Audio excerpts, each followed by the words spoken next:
నాగార్జున యాదవ్ ఎక్స్క్లూజివ్గా మనతో పాటుగా వైసీపీ అధికార ప్రతినిధి లైవ్లో సిద్ధంగా ఉన్నారు. నాగార్జున యాదవ్ గారు, good evening sir. Very good evening అండి. ఏంటి వెంకటరెడ్డి గారు అరెస్టు వెనకాతలు ఉన్న అంశాలు ఏంటి సార్? ఏముంది సార్, వెంకటరెడ్డి గారు ఈ కూటమి ప్రభుత్వాన్ని నిరంతరం చీల్చి చెండాడుతున్నాడు. మీ 90 టీవీలోకి కూడా వచ్చి డిస్కషన్స్ చేస్తున్నాడు. పవన్ కళ్యాణ్ గారు చేసేటువంటి అవినీతిని ఎండగడుగుతున్నాడు. చంద్రబాబు నాయుడు గారు చేస్తున్నటువంటి తప్పుల్ని ఎత్తి చూపిస్తున్నాడు.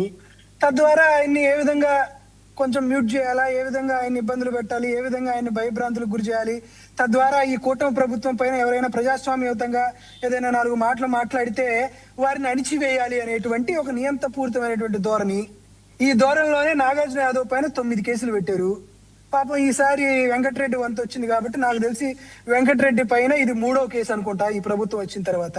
సో మా అధికార ప్రజలందరి మీద ఈ కేసులు పెట్టారు. బట్ ఇందులో చంద్రబాబు నాయుడు గారు కానీ, అనాపరాజిక్ సనాతని హిందూ పవన్ కళ్యాణ్ గారు కానీ తెలుసుకోవాల్సింది ఏంటంటే, కేసులు పెట్టినంత కొద్దీ మాకు ఇంకొంత పార్టీకి బలంగా భద్రంగా పనిచేయాలనేటువంటి ఈ పరిస్థితులు మాకు వస్తాయి. అంతేగాని ఈ రోజు ఇలాంటి చిన్న చిన్న కేసులకు ఏం భయపడేది లేదు. 1267 మంది మీద కేసులు పెట్టారు.